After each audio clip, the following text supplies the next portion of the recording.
I am telling you now, if I wake up from that surgery and that ovary is still in there, you are going to have hell to pay for. Like, I was so done with having this pain. We've known for 150 plus years that endometriosis is not a period disease, but somehow there's almost been like this amazing campaign, like marketing campaign, where everyone's just been convinced that it's just a period disease. Yeah. You've always been in pain. Yeah. Periods have always been really difficult. So thinking, is this what it's been? Is this what could have been there this whole time, and I just didn't realise it? Then it was very much a case of, you've got endometriosis.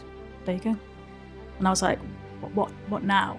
I think part of the reason why I do the advocacy is because I learned more from the internet than I did from the consultants and the doctors. I mean, how many women are going to resonate with that, right? Yeah. They're like, oh, everyone's got endometriosis these days. I was like, are you kidding me? I was like, excuse me? What? I was in absolute agony every single day, really struggling to work. How on earth could I feel like I could bring a baby into that situation? Yeah. If I can barely look after myself, how am I supposed to look after a child? Endometriosis acts like a cancer. In my opinion, it should be labelled as a cancer-like disease because it just grows wherever it wants to, and it does its own thing. It's like it's got its own little brain. Hysterectomies and pregnancy are not a cure for endometriosis. They are not. There is no evidence. It is completely misinformation, isn't it? Tiffany, welcome to the Girl Chat. Hello, thank you. So nice to have you here. Thank you for having me. Look lovely. Fab outfit. Thank you. Very excited to have this conversation. I have been watching and following your social media account for ages. I want to talk about that later on because I love the name. I think it's a really fascinating name. So I want to delve into that a little bit. But let's get started, if we can, with your teenagers. Yeah, of what course. did they look like for you? They were definitely difficult, I'm not going to lie. Okay. My periods did start quite young. For example, I remember my first period, like I think every girl remembers their first period. I mean, if it's bad, how could you not, right? So, I remember being in school and I'd had PE that afternoon. Okay. And I remember sort of coming home, and I don't remember having any pain, but I remember going to the bathroom and I thought, oh my God, what the hell's that in my knickers? Like, Oh. And it had gone through my PE kit without me realising. Oh gosh, what colour was your PE kit? Blue. Okay. But luckily it was like a skort, so there was like shorts underneath with a skirt, so I just about managed like to not go through. Yeah. But I was like, oh my God, what's happening? And I think they'd always been heavy, that's for sure. Mm-hmm. From what I now know is to be heavy. At the time, I just thought that was normal, and that's what every woman experienced. Yeah. And throughout my teenage years, especially in school was mostly the difficult one. Even being in an all-girls school, okay. I regularly chat with my girlfriends about this. We've all grown up together, talking about like how education around periods was just so like basic. Mm-hmm. It was just a case of, you bleed once a month, congratulations, you're not pregnant. That's it. There was no, this is what's normal, this is what isn't normal. I mean, do you remember any like sex ed or prep that before, it depends what age you come on, obviously, about when they do it, but do you remember having any like sex ed before you came on? You do? Yeah. I remember, I think it was year 5 we had it actually. So that must have been about 11 maybe? Yeah, maybe 10, 11 years old, yeah. I think they started it quite young, but we never ever had the talks about, if you feel faint or if you feel really unwell or if you're in a lot of pain, then maybe you should go to your GP, and the classic like, oh, well, I can't do PE because I've got period pain. And it was in a girls' school, it was like, come on, like get over yourself. We all have periods, Oh, really? There was never that kind of like, oh, okay, well, that's fine. You can take the afternoon off. It was never like that, which was, looking back, quite interesting. I think that's really interesting because I have no experience of what it's like to be in like an all-girls school. Obviously, that's that's quite a unique experience, just having one gender together. So, I mean, like, were those conversations explicit, talking about periods? Was it still kind of depend on maybe personalities? I think it was quite taboo. Yeah, I think in the sort of education classes, I think it was very basic. But my best friend, we went to the same school. She has PCOS and fibroids. Okay. So we used to regularly chat with each other about what was going on, like when I was 19, when was I? About 17, 18, I think it was when it happened. I collapsed at home when I'd woken up with a period in the morning. And then it turned out later on down the line that it was a cyst that had twisted on itself, a chocolate cyst. Oh my God. But even like the ambulance crew just thought it was period pain and that I should take some paracetamol and get on with my life. So there was a lot of dismissal, I think, growing up. So you just thought, like, am I really just making this up? Am I going crazy? Yeah. Tell me about that, because that's a big moment in your journey, isn't it? Yeah. Tell me, like, I remember that so vividly. Walk me through what happened for you. So woke up in the morning and I had more pain than what was usual for me. And I thought, oh, God, this really hurts. And like, you know, as a woman, you sort of wake up and you feel that sort of like dampness from a period. Like I wasn't expecting it to come on. Yes. And I was like, get out, go, run to the bathroom. It had gone through my pajamas onto the bed, everything. It was really, really heavy. And I was like, what the hell is going on? Like I've never had this like before. The first morning of you just like waking up. Yeah. Wow. I had no idea it was coming on because they were quite irregular. Yeah. And managed to clean up and went to go downstairs to go and get some paracetamol. And it was as I was about to take the tablets that I just went woof like that backwards. And luckily my mum was at home. Like completely just blacked out like that. Yeah. Do you remember like almost just before you blacked out? Or was it all? Yeah. So I remember like standing over the kitchen sink. So I was filling a glass with water, and I just remember seeing all these stars, and I was like, I've seen stars before, nothing unusual. Maybe I've just stood up too quickly or something like that. And then it just went black. That's all I remember. Oh my God. And I just remember like having really loud noises in my head. Like people talking or like just mishmash of noises. I'm guessing it must have been the TV that was on at the time. I don't know that was in the kitchen. I just remember this like big like wave of noise, and then waking up and my mum going, Tiffany, like what's going on? Like this has never happened before. And so she must have obviously found you then. She was luckily in the room when it happened. So I think I don't know if she caught me. I can't remember how it happened, but she'd luckily probably stopped me from knocking my head on something. Yeah. And then rang the ambulance because I had like this, it wasn't normal period pain. It was on the left side predominantly. And since then it's been the left side that's always been the worst. Okay. So, and I remember just like rolling around on the kitchen floor, just like I just couldn't think straight. It was really, really painful. And then obviously the ambulance came, and I don't. Maybe it's just because people didn't know about these things back then. I didn't know about it. I mean, how many years ago are we talking? 15 odd years ago plus, maybe. Yeah. So it was quite a long time ago, and I don't kind of 2010 era type. Yeah, 2011ish, I think. Whereby I think maybe even paramedics weren't taught to recognize what was wrong with periods or what could go wrong. They told me to take some pain relief and left me to it. And then I rang the GP a couple of days later, and they were like, that shouldn't be happening. Oh, good. Okay. So it's the GP that recognized you shouldn't be collapsing with a period. And then, so they were like, okay, let's get you in for a scan. It was within weeks. It was quite quick, to be fair. They were very good, in all fairness. And what was found to be quite a big cyst on the left side of the ovary. So they think that must have twisted.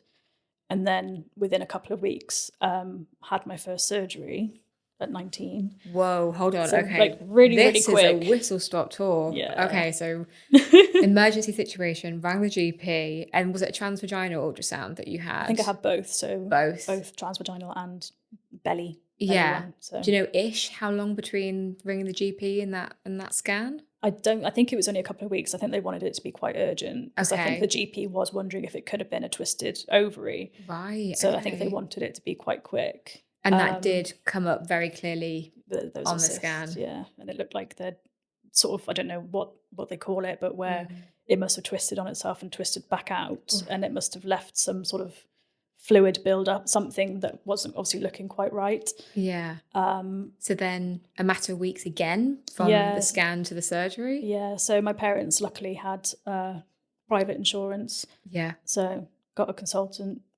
consultation with a gynecologist, took the scans, and they were like, yeah, we need to sort that out. We need to get in there and get it out. Wow. So, 19. And I was like, oh my God, I've never been in hospital in my life. Like, I mean, talk me through that as a 19-year-old that's gone from, you've always been in pain. Yeah. Periods have always been really difficult. To thinking, is this what it's been? Is this what could have been there this whole time? And I just didn't realize it. But also to have something so extreme happen to you and to have clearly clinicians understandably were very worried about what they'd seen. Yeah. Talk me through what that does to you as a 19-year-old. You know what? I actually just remember coming out of the scanning room because I was driving at the time. You know, I was quite independent. I came out of the scanning room, rang my parents, and I went, "I told you there was something wrong with me." I was like, I knew there was something that wasn't right, and they were like, "Oops, okay, fine." You know. Oh, did they? I think tricky. It wasn't tricky, but it was also the kind of thing of like, you know, it can't be that bad. Like, just get on with it. You know, I think it's a very generational thing of like, just get on with it. You know. Yeah. Different generation, I suppose. Yeah, I different think there's attitudes. definitely a different attitude there. So that was interesting. And then they were like, okay, like if you need surgery, this is obviously quite serious. Yeah. But yeah, so I think I was very, very nervous because obviously fear of the unknown, I think, more than anything. You know, I'd never really been in hospital.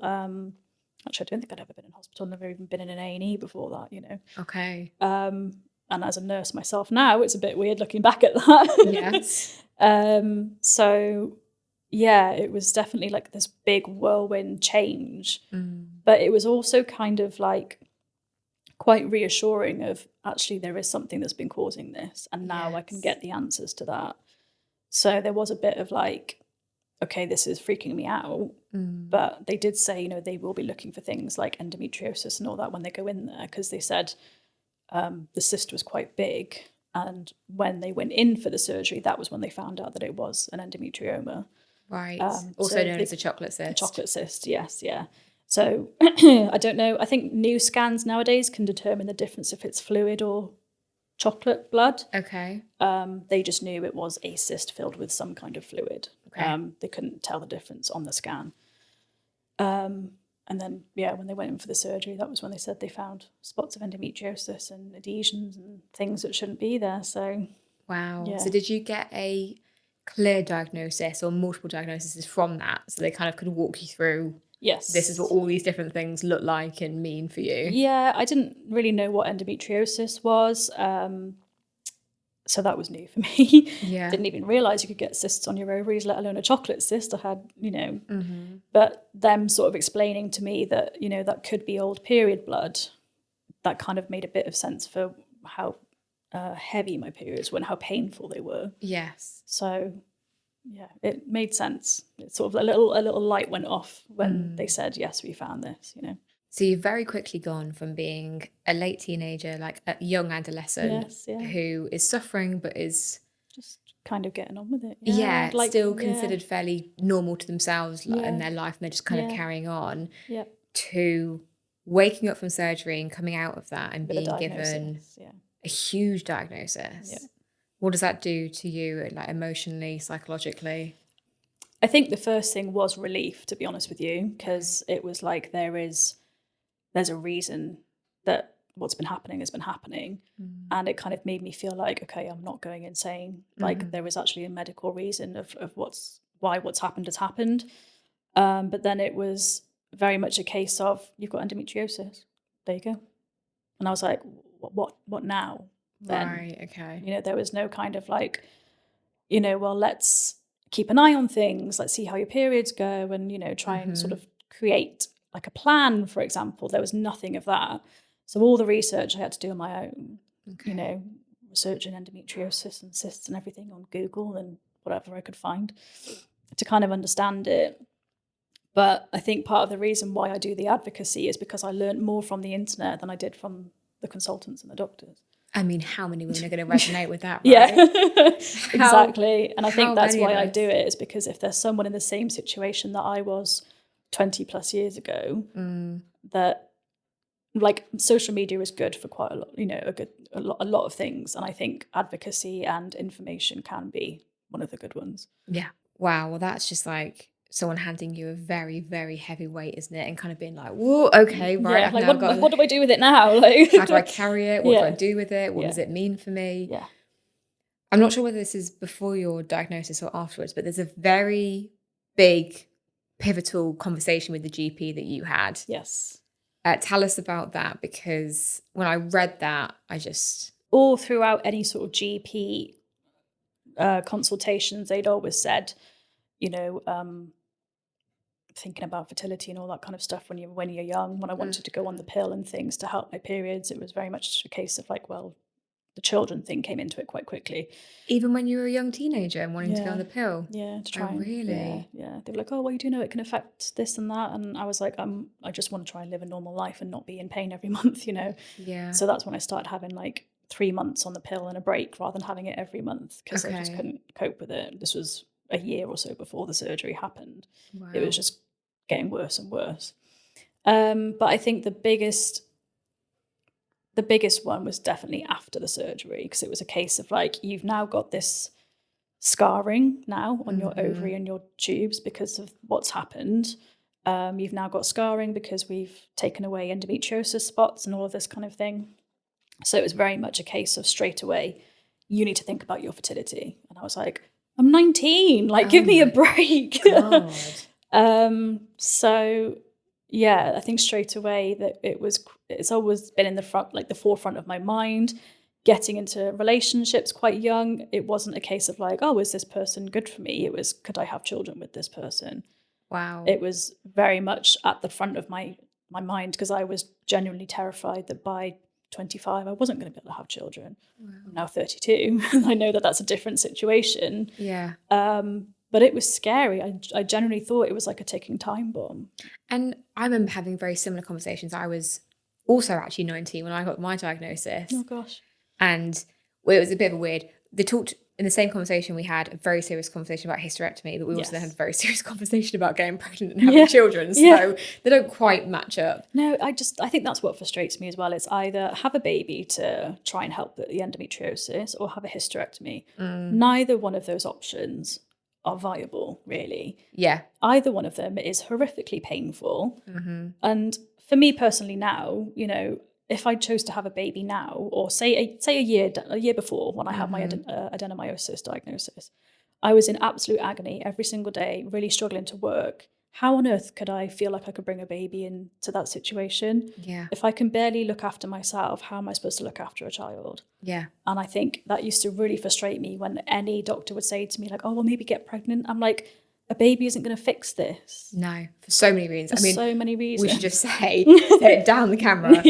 Hysterectomies and pregnancy are not a cure for endometriosis. They are not. There is no evidence. It is completely misinformation, isn't it? It is. It is one of the two biggest pieces of misinformation about endometriosis. Whenever I see it spread online, like, okay, fine. I have known some women who have had babies and some of their symptoms may have, I don't know, like regressed a little bit. Yes. And that's worked for them. That's great. Yeah. Like, so happy for them. Yeah. But to have a baby based on the information that you're given to fix or cure, shrink, your endometriosis is, can I say the word bollocks? You can say any Can I say bollocks? Because I'm going to say bollocks. Absolutely. It's absolute rubbish. And it frustrates me every single time I hear it. And again, even I've been told recently to think about having a hysterectomy because of my adenomyosis. Okay. Which, yes, it is known that having a hysterectomy can help adenomyosis because it's within the wall of the uterus. So that I understand. Yes, it's contained to one part of the body, which is very different from endometriosis that can which grow. We now know is full body. Anywhere it's in not the just body. I can never say that word, a gynecological condition. Yeah. Get that one out. So for that adenomyosis reason, I understand it, but only having one ovary left, it would be the choice of whether I keep that one so I don't go into menopause, or if there is anything wrong with that other ovary, that has to be taken out as well. Okay. And I'm now in the this weird limbo of the age where I could potentially have children, but then there's days when I'm in so much pain where I think, actually, do you know what? Just take it out. Yeah. Just get rid of it. But then I know I could still have endometriosis afterwards. So actually, what are you having it for? Why are you putting your body through the healing of hysterectomy, which is awful? Yeah. It's such a long time to heal. Yeah. It's just the worst choice, isn't it? It's just between being it's a rock and a hard whichever way place. you go, it's going to be painful. Yeah. You've had multiple surgeries then, or did they remove? Had 5, yes. You've had 5. Oh my goodness. Yes. So talk me through the rest of those surgeries, because then obviously it sounds like during one of them you then had an ovary removed. Yeah, so that was the most recent one a year ago. But the first one was obviously when I was 19, and they diagnosed me with endo and the chocolate cyst. I had like a few years of really, really good sort of, good times, lighter periods and everything. And then slowly I started to recognize when it was coming back through. I think because I knew what it was, I could then start recognizing the pattern of pain and bleeding and all of that kind of thing. So then I think it was roughly every single sort of 2 or 3 years I'd had another one to sort of excise, because I think the first surgery, it was an ablation, not an excision. Which makes a huge difference, doesn't it? We now know makes a massive difference, yes. So I went to a different specialist compared to who did the first surgery. Okay. And he said, yeah, okay, we'll excise it rather than burn it, basically. When I was like, do what you want to do, just stop the pain, please. Yeah. So, and then I think I've seen a different specialist for each surgery, if I'm being completely honest with you. Wow, okay. Because each time it's come back, I'm just like, what if someone else has a clearer set of eyes and can look at it differently? Yes. So yeah, every sort of 2 or 3 years I'd had one. And then last year, coming up to about a year ago, last April was when I had my last surgery.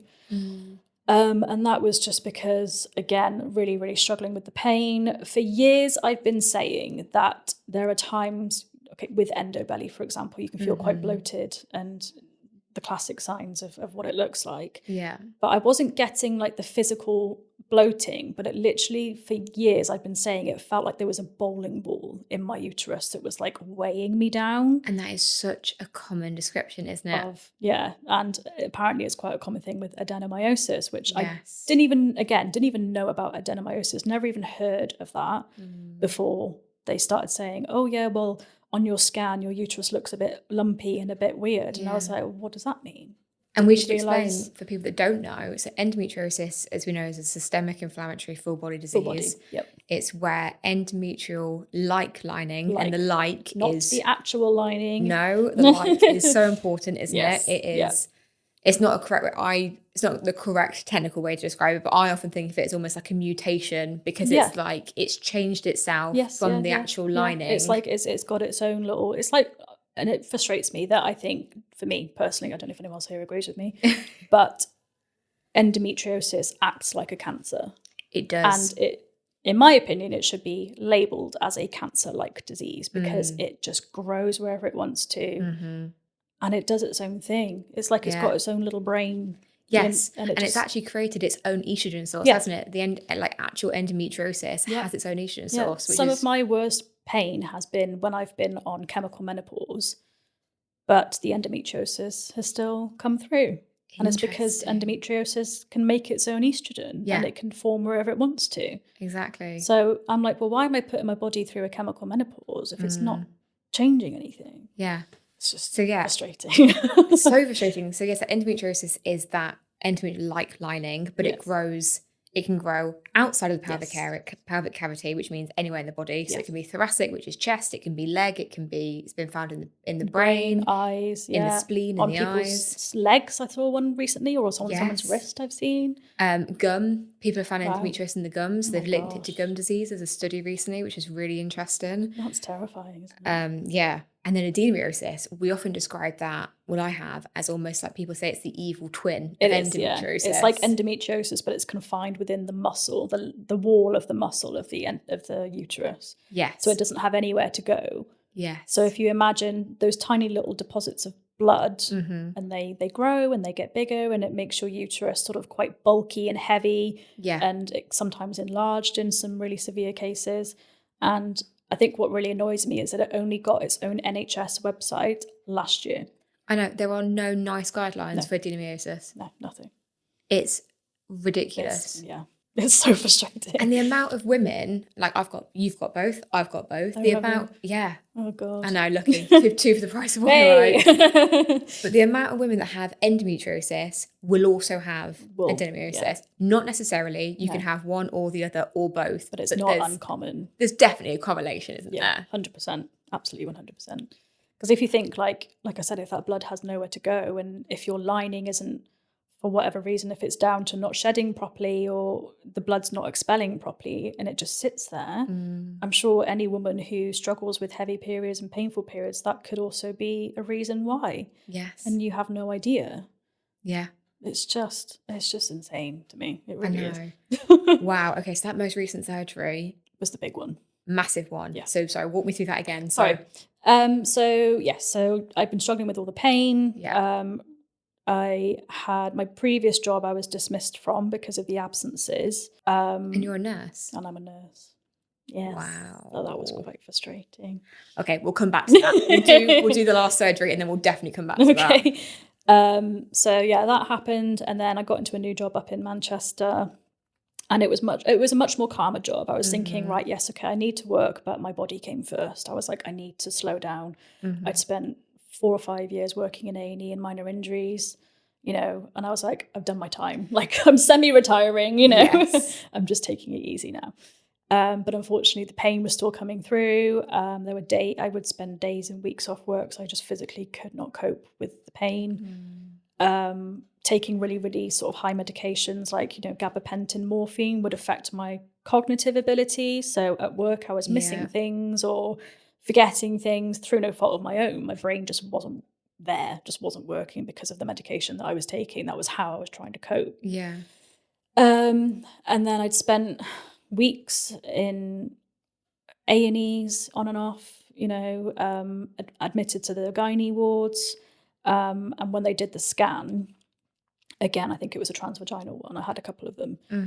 Every single one of them showed that my uterus was looking bulky, and my left ovary was attached to the back of my uterus, but at the top. So like, you know, that little kind of bulge at the fundus. I did the fundus. Like that little bit at the top of the uterus, that curve. Yes. So it was sort of stuck at the back and up there. Okay. So to like visualize, if people don't know, the uterus is often compared to like an inverted pear, isn't it? Yeah. So it's kind of like so if it's like that, and then you've got the curve, it was stuck like up there. Oh my goodness. And your ovaries meant to be like over here. Yeah. Okay. So it was really well stuck down, and that obviously gave quite a good reason as to why I was in so much pain. There were a lot of adhesions. There wasn't much moving around. So it was very taut, I guess is probably the right word to put it. Yeah. So had another surgery last April, and what really frustrates me is that I had made the decision that I wanted this left side removed. Okay. It had caused me so much pain over the last, 10, 15 years. Yeah. And it just keep getting stuck, and getting all this pain on it. And I was like, I want it gone. Like, I'm done. I just want it gone and try and have like a chance at a normal life. Yeah. They knew the right one was okay. Never had any issues, touch wood, with the right one. Definitely touch wood. And even on the morning of the surgery, I had the consultant saying, are you sure you really want it removed? Because if we go in and it's fine, we're going to have to close you up, and then you're going to have to go back in to have it removed if you actually want it removed. And I was like, I am telling you, I kicked off. I did. I was like, I am telling you now, if I wake up from that surgery and that ovary is still in there, you are going to have hell to pay for. Like, I was so done with having this pain. Totally get that. At risk of, you know, losing another job. I had no life because of this pain. And luckily, funnily enough, when they went in there, they found that my left tube was like, it wasn't a hydrosalpinx where there was fluid around it. Okay. That was obviously causing quite a lot of pain and stopping any sort of eggs from being transferred. And also the fallopian tube. So you have the egg and you have the tube. They're not actually connected. Yes. And you have those little tentacle things on the end of it. Yes. So that had completely closed up from scarring. So any egg that would have been released from that ovary would never have... Nothing was going down the fallopian tube. Nothing was going to go down the tube. It was blocked. Wow. So they were like, oh shit, yes, we need to get this. We need to remove this. Yeah, no shit, Sherlock. Dead. It was no point. And then they found necrotic tissue on my perineal wall, or peritoneum. Perineal, not perineal. Peritoneal wall. And what's necrotic tissue? So it was dead. Wow. Dying tissue. Yeah. Oh my goodness. So they were like, okay, like maybe we should get rid of that. And when I came round from recovery and was a bit more awake and they went through what happened, I was like, I fucking told told you. Yeah. I knew. I could literally feel it in my body, what was going, like I could feel that there was something not right. You just get that gut feeling. And honestly, the relief of like, it's not there anymore. I was like, oh, thank God. Yeah. Because I was really worried about waking up and them going, oh, well, actually, we couldn't get rid of it. Yeah, and just not listening to your wishes and not taking I was it like, seriously. it's my body. Why have you got a choice over what you do with my body? I'm telling you to remove it. I want it removed. I give you my consent. Just get rid of it. Exactly. It's literally the basis and the foundation of what informed consent is meant to be. Yeah, like, oh, it's unethical if we remove it. You might have to come round and go back in. I was like, I don't care about ethics. I care about my body. Surely it's unethical to not... I will write a letter to say, I do not care about ethics. Just get rid of it, you know? Well, surely it's unethical to go against informed consent of the patient. Yeah. Like, that doesn't make any sense. Yeah. And I was like, it's an ovary. Like, as long as the other one works okay. It's not like I'm asking you to remove a lung, for Christ's sake. Do you know what I mean? Like, yeah. Do you know? And it's also not like this is month 1 of year 1. You have lived with this down for the line. 15 years. Yeah. And you've had 4 previous surgeries to try and improve your symptoms. Yeah.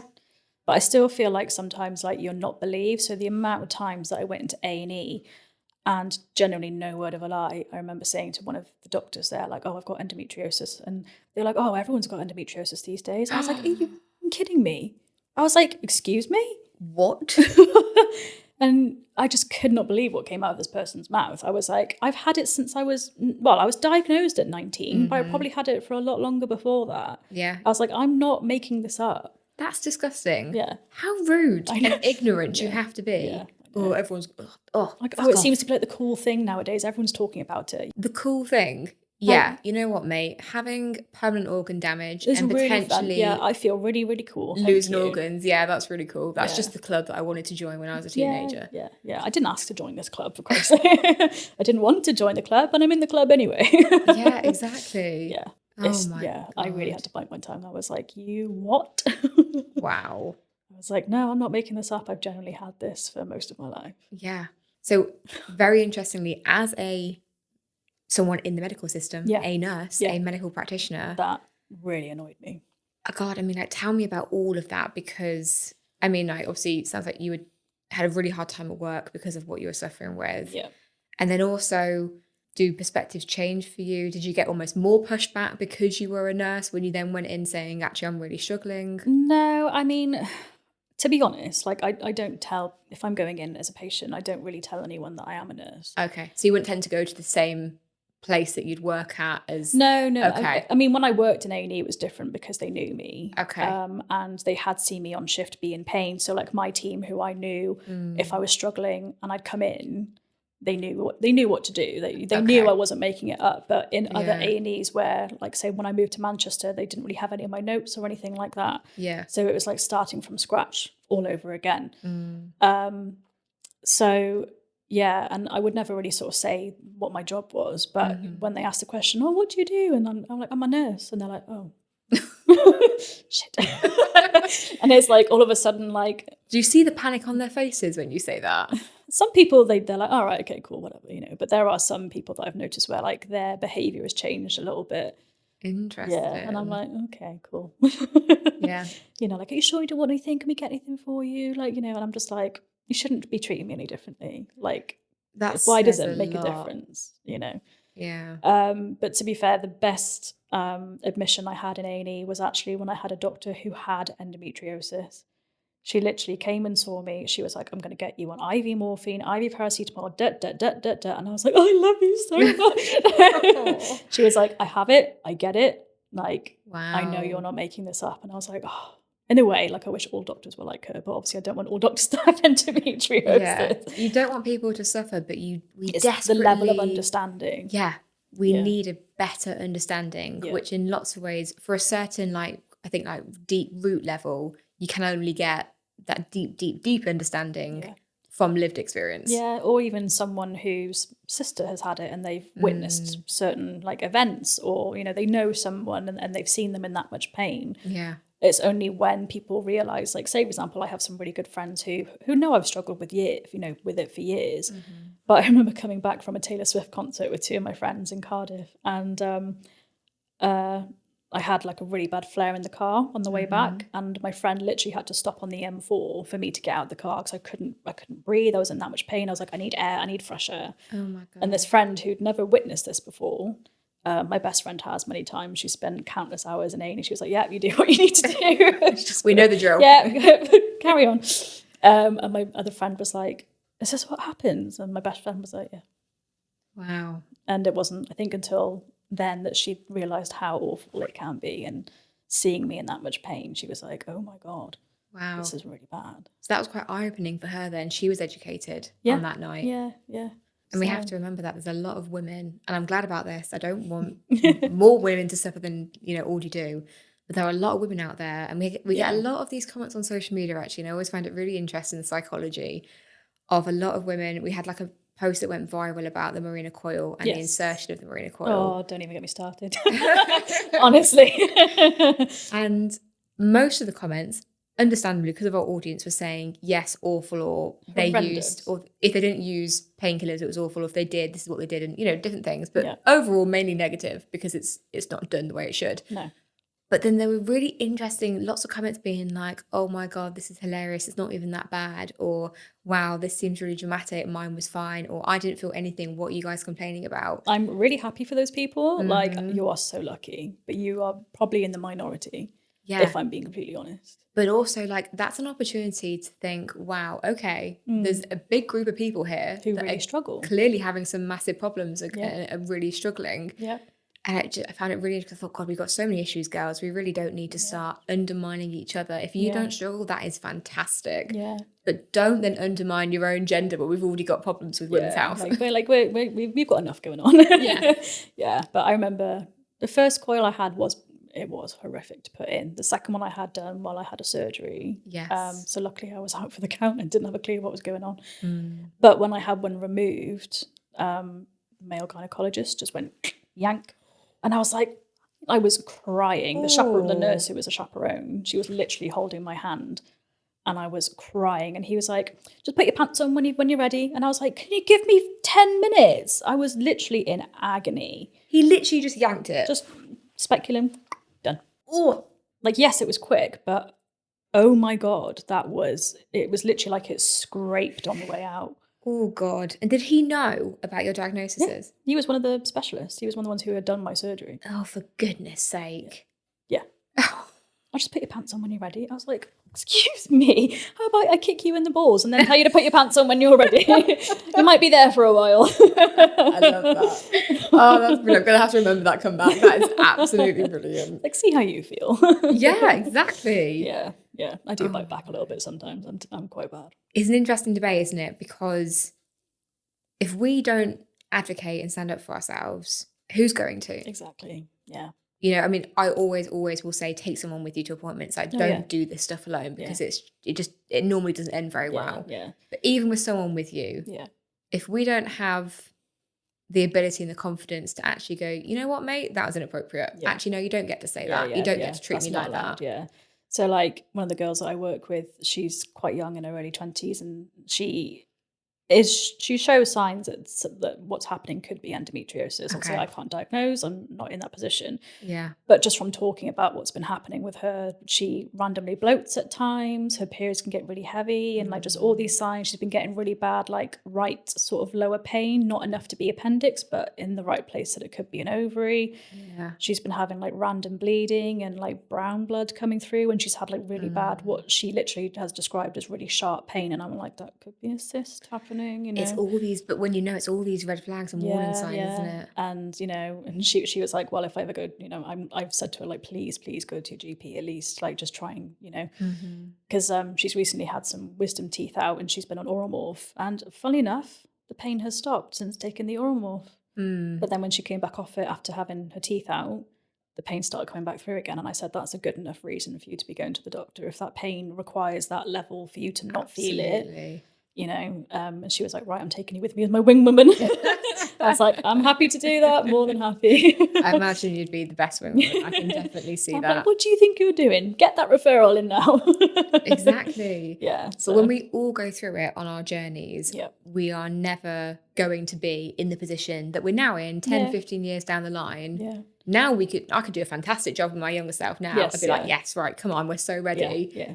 But you can't know it before you go through it. Hindsight's a wonderful thing, isn't it? Yeah, it really is. And I think that was why that sort of pushed me to do the advocacy, is because if there's girls out there who were in the same position I was at that age, or struggling with their periods between, I don't know, what is 9, like the youngest? 7. 7. I've had people commenting on, we did a post about it, about the youngest age, and we had a lot of 8-year-olds, some 7. I had one person say 5. That's insane. I know. Oh my God. Yeah. I can't even imagine how tough that must have been. No. I was the other end. I was 16. I was like right at the top end of getting to the point where you think, is something not happening that should be happening? You said you had your first surgery at 19 as well. Mm-hmm. So you only had 3 years of having periods before it all just went tits up. My first period was horrific. It was like horrific nightmare periods from the very, very beginning. I got my first period on my 16th birthday in school. No. Yeah. And that night I was having like a party with like only a small group, but a few friends coming round. I just got my first ever boyfriend. He was lovely. I mean, he was a sweetheart. It was so totally innocent, but obviously excited to kind of be with someone that you have feelings for. It's all that teenage stuff. I just came on in the middle of school. I remember going to the bathroom and I was totally unprepared, and it was crazy amounts of blood. The clots were like the size of tomatoes. They were really thick, and I had nothing with me, so I had to call my mum. And I think I must have been like after lunch kind of break time. So, I had to sit in soiled, bloody clothes for the rest of the day, but it was towards the end of the day. So I was like, I just need to get through this. Yeah.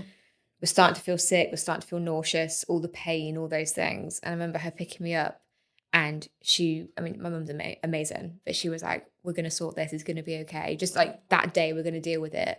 But I remember, I'll never forget, I had to wear basically like the biggest nappy, kind of like, period pad nappy type thing that we could get our hands on. And I had to wear it on my party. And it was only maybe 2 or 3 hours, or maybe even less than that. And this entire nappy was completely soaked. Gosh. And that just carried on until I went on started trying different medications, combined pill, contraceptives, all those different things. Yeah. We're taking a quick break to say thank you to today's sponsor, BU Period. When it comes to women's health, I'm obsessed with all things holistic and natural. My go-to product is BU's pain relief patches. The combination of menthol and eucalyptus is pure bliss when an endo flare hits. Whether it's pelvic pain, back pain, leg pain, or anything else, they give me the instant and long-lasting relief I need. And you can even set up your own subscription so that you never run out of natural pain relief. If you want to get your hands on BU's patches, you can find the link in the show notes. And make sure you use the code INJAP10 to get your exclusive listener discount. Now let's get back to the girl chat. I know sometimes there's a hereditary link with things like that. So did your mum ever struggle with her periods as well? But it's really interesting. So we have had that conversation since I've had my diagnosis. And she always said that her periods were always like really, really painful. I don't know about heavy bleeding, but I know they were always really, really painful. Actually, no, I think she has said that she did get some heavy bleeding, and they were always really painful. But obviously, different generation, never thought to have any investigations. Yeah. I think there's definitely a link, I think somewhere there must be. And there's one side of my family that clearly there is a very, very strong like inflammatory set of genes throughout one side of my family. So like grandparent, I only know probably above, but I don't know. So grandparent, rheumatoid arthritis, next level down, ulcerative colitis and endometriosis, and then down again, and then me with endometriosis. Yeah. So they're saying like there's quite a big link now for endometriosis to like 300 other autoimmune conditions. Yeah. I just can't. It's just crazy. So I think definitely the whole inflammation genes and that whole genetic needs looking into, because I definitely think there's got to be something there. 100%. And I am desperate for them to just call it and be able to prove it's an autoimmune condition. Yeah, that's all it needs. I think that would be like quite a big turning point. Yeah, I think it would change things massively. Yeah. Wondering whether we need to actually get it away from gynecology, or it needs to be like gynecology with oncology or gynecology with something else. Yeah. Because I wonder if there must be some cases out there where the endometriosis might only be on the lungs and they don't have it in the pelvic cavity. Yeah. You know, so they may have struggled with breathlessness, coughing up blood, and that might point to something, but they might just, you know, do scans for whatever, like, I don't know, like an embolism or something. Like, do you know what I mean? Yeah. But then they might not have it in the gynecological aspect of things. So then, well, what, you can't, a gynecologist can deal with the lungs. So then they go to a respiratory specialist. It's just, I don't know. It's weird, isn't it? It doesn't work the way it is at the moment at all, does it? Like it's for generations and generations, it's been called a period disease. Despite the fact in about like 1860, there was actually a recording of the fact that endometriosis, what we now know to be endo, was found elsewhere in the body. Oh, wow. 1890? 1860s-ish. Wow. Don't know the exact date, but that's a long time ago. Yeah. Oh my gosh. They wouldn't, you know, they didn't call it endometriosis then, but the description of what they found and where they found it and what it looked like, we now know it was endometriosis. So we've known for 150 plus years that endometriosis is not a period disease. Yeah. But somehow there's almost been like this amazing campaign, like marketing campaign, where everyone's just been convinced that it's just a period disease. Yeah. Despite the fact that we know it's not. It's so frustrating, isn't it? It is. You just want to like scream it from the rooftops, like, please just listen to this. Like, yeah. And what I'm really interested in as well is you do amazing work because you're the lead for the Cardiff support group for Endometriosis UK. It's still in the motions of being rerun, so it kind of closed down for a little bit. So we're getting there. Yes. There is a Endo March in Cardiff on the 29th of March, and then we're hoping to get the first support group out after that, so we can try and get the word out on the Endo March day, and then try and get some, so it's nearly there. So, but they're in the motions of like setting up the Facebook group and all that again. So it's brilliant, getting there. So were you part of it previously, or have you just come to it since? I was up in Manchester. I was one of the support group sort of people there as well. Yeah. And then luckily managed to bring it down with me to Cardiff. So when they said, we need someone as a new lead for Cardiff, I was like, give it to me, fine. I'm your girl. Yeah. I mean, you know, Wales is a whole other story and ball game, isn't it? When it comes to just gynae care at all, let alone endometriosis care. Yeah, which is why I started at the petition about Jess's rule in Wales. So they've brought it out in England, whereby, so the story of Jessica Brady, obviously she went to her GP, I think it was over 20 something times with the same symptoms of what she was experiencing, got dismissed, rejected, over and over and over and over again. And then within weeks of her, I think, actually having a diagnosis, she obviously unfortunately passed away. Yeah. Which is And it was cancer, horrific. wasn't it? Cancer, yeah. I can't remember exactly where in her body it was, but I know it was a cancer. But it was the classic things that even we've heard in the gynae community of like, you're too young, it's impossible. And it's just all of this dismissal, which is just horrendous. So her family have campaigned to bring out Jess's rule in England, whereby if you see your GP at least 3 times with the same symptoms, they then have to fully investigate it and then refer on if needed. But that's only in England, it's not in Wales. If Scotland, Wales and Ireland want it, they have to campaign for it themselves. Seriously? Yeah. So and that's because it falls into NHS England? Yep.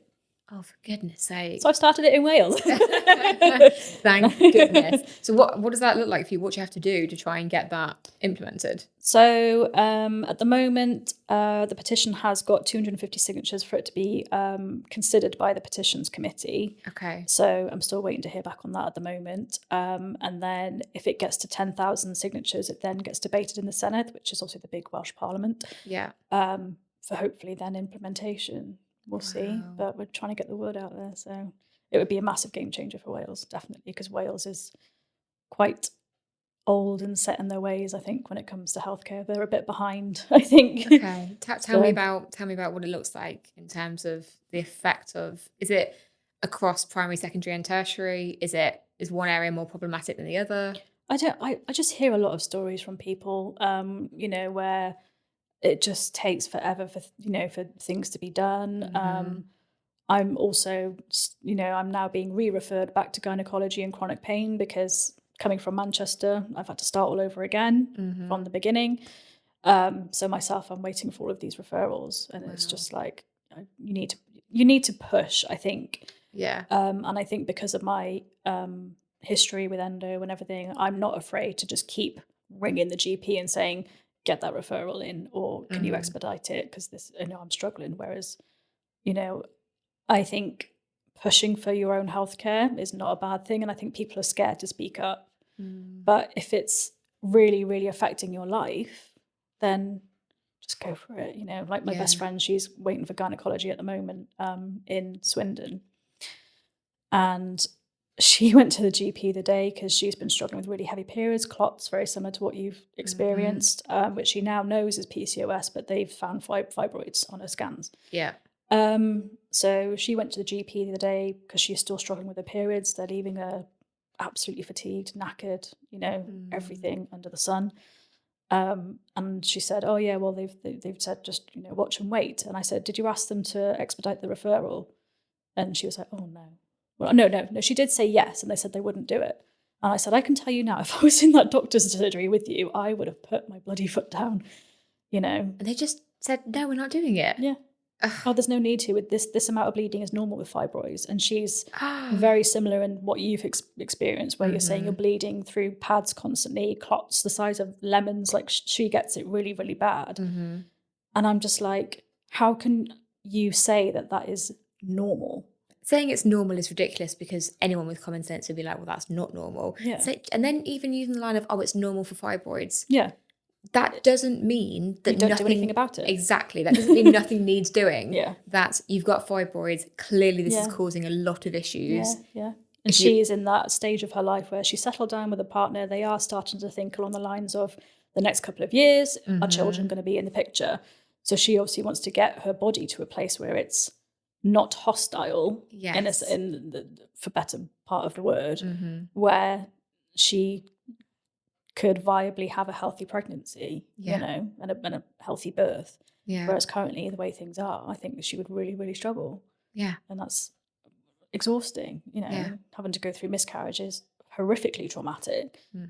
You don't want to be putting your body through that, you know. No, definitely not. And I think that's what annoys me when they say, oh, we'll have a baby to cure all these things. It's like, 50% of people with endometriosis are infertile. So that's complete rubbish. And also, we're already struggling with scarring and all these other things going on that pregnancies may not get to a certain stage. Yes. And you're putting your body and yourself through that trauma of loss and grief. Yeah. And even more scarring from having any miscarriage, for example. I'm like, how is this allowed? Like, why are people still saying this? I know. You know, we haven't put any of the money that we should have into research and development. We haven't got the treatments we should do. But what we'll do is we'll put the earnest on you. Yeah. Like we're awful at diagnosing, but we'll put the earnest on you to say that you should go away and you should be the one that gets pregnant to solve this issue. Yeah. Not taking into account everything you just said about grief and loss. Yeah, exactly. Yeah. And again, it's like that whole conversation of just get pregnant. Well, pregnancy is so much more than just conception. Yeah. And they're saying it to people who are like 16 years old. Oh, it's like they're saying it to children. They're telling children to get pregnant. Yeah. Yeah. Yeah. I mean, if that's what they want to do, that's absolutely fine. And if that's an option for them, carry on, go do that. That's absolutely fine. But there's a lot of women that I've spoken to that find that like really offensive. You know, it's just.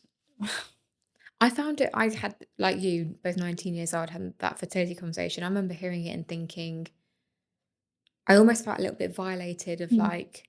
This is all I'm here for, just to have a baby. Yeah. Of like, oh, is that all I'm meant to do? Yeah. You know, I was at the age of the worst thing I could think of would be have a kid. Because I wanted to go to uni and have fun and do my own thing and live my own life. Absolutely. And I remember just sat there thinking like, oh, should I? Those dreams have gone out the window if I have a baby, you know? Yeah. Or should I be sat here now thinking the only thing I want to do on this planet is have a baby? You know, I just want to do that. Yeah. I'm just here to procreate. That's it, you know? Yeah. It's rubbish. At some point, I'm sure I will get to that point. But at 19 years old. Yeah. And I think that's why there's such a big, like, what they're calling like a baby drop, because women are, they've got their own lives, they're independent, and we've realised that we're more than just a vessel to provide children. We want our own lives too.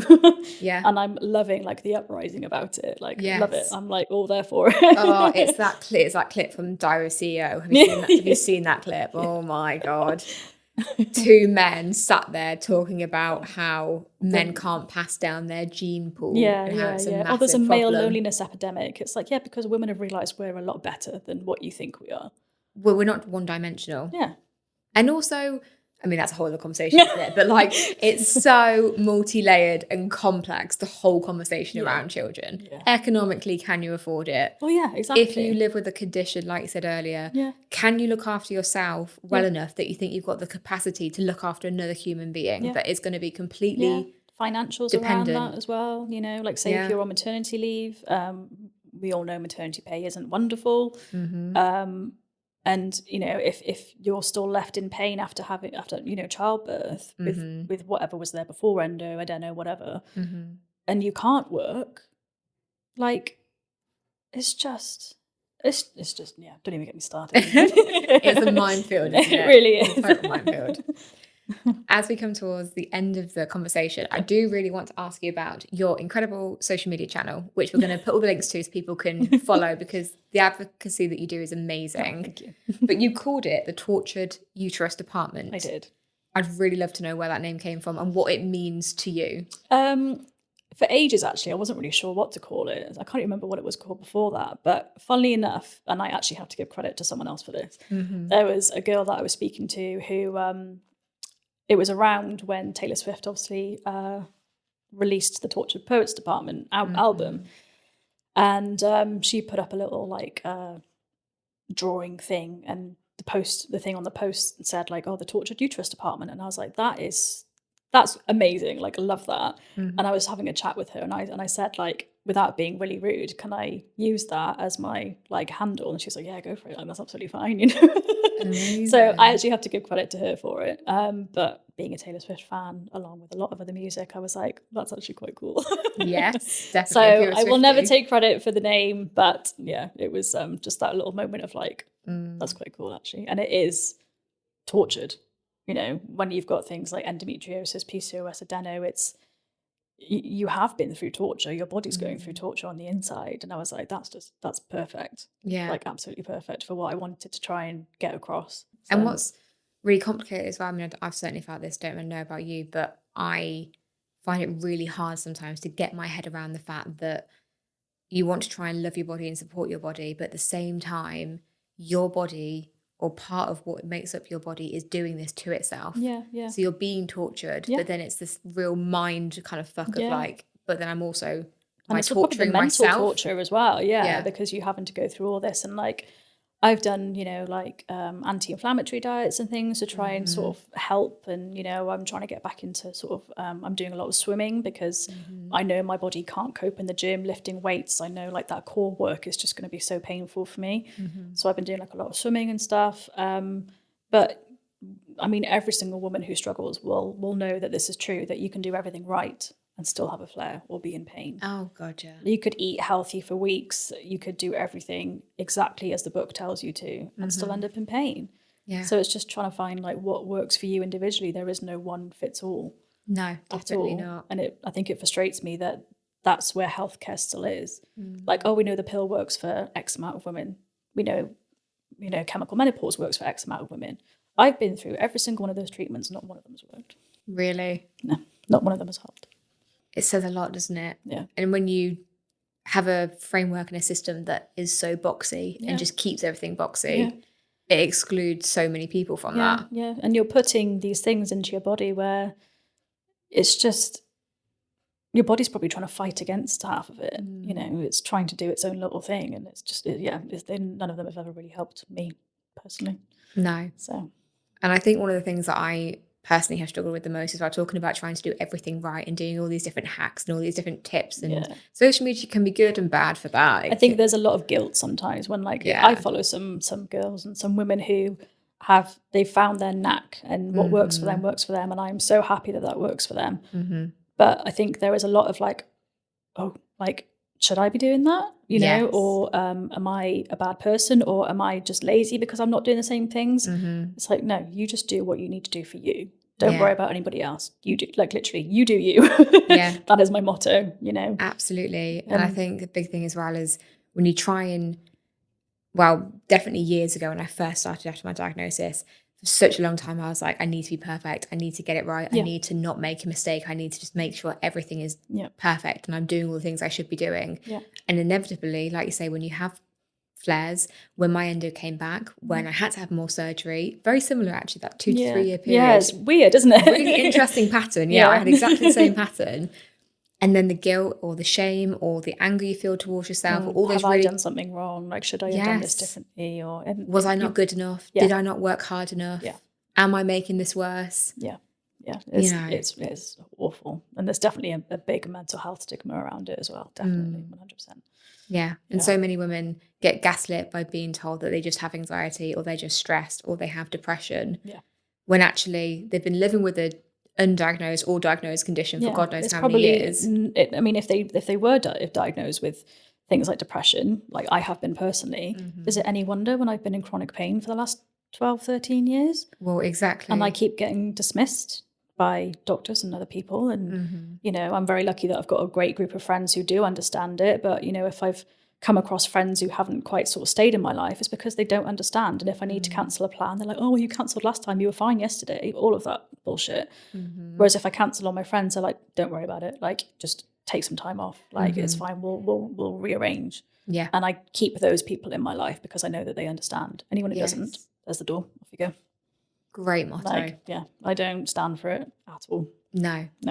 After learning everything you've learned and being through all of that over all the years that you've been through, you do it takes time. That's not who I was 10 years ago. No. That's exactly the same thing. Me at 19 completely different. Anything that she can do now. Yeah. It does take time, doesn't it? Which no one wants to hear. No. But it is the truth. It is truth. Absolutely. Speaking of life experience and all those things, I do have a podcast tradition for you. Oh, okay. I would like you to imagine that I'm not here. I'm not sat in this chair. Okay. The person that is sat in this chair is a much younger Tiffany. So whether she's a young teenager, adolescent, 20s, whatever age, if you could talk to her, if you could see her and have a conversation with her, what would you say? This is going to be very similar to probably what a lot of people would say, but the biggest one would be, it's not in your head. You are not making this up. I think as well with the education side of it, like I wished, like if I'm talking in like directly to her, I would say I wished you could have had better education around periods, 100%. And I would say, like, I would literally just say, keep fighting. It's exhausting, but no one else is going to do it for you. Only you can do it. And you're not making it up. You're not stupid. You're not being silly. You're not all those things that you get labeled and dismissed with of like, oh, just get on with it. You've been getting on with it for years. There is a point where you cannot get on with it anymore. And when you get to that point, you need help. There's no harm in asking for help. And that's probably what I'd say. Brilliant. That's amazing advice. And it doesn't matter whether everyone says it or a few people say it, it doesn't take away from how true it is and how helpful that is to hear when you're younger. Yeah, 100%. If I could say that to her now, that's what I'd say. Yeah. Thank you. You've been brilliant. Well, thank you. It's been so nice to chat. Thank you for having me. I loved our girl chat today. Thank you so much for joining me. If you want more content about periods and women's health conditions, then make sure you subscribe wherever you're listening and watching. You can follow us on socials using @itsnotjustaperiod.uk. Head to the show notes for all the links and info about today's guest. I can't wait to see you next time. And remember, girls, it's not just a period.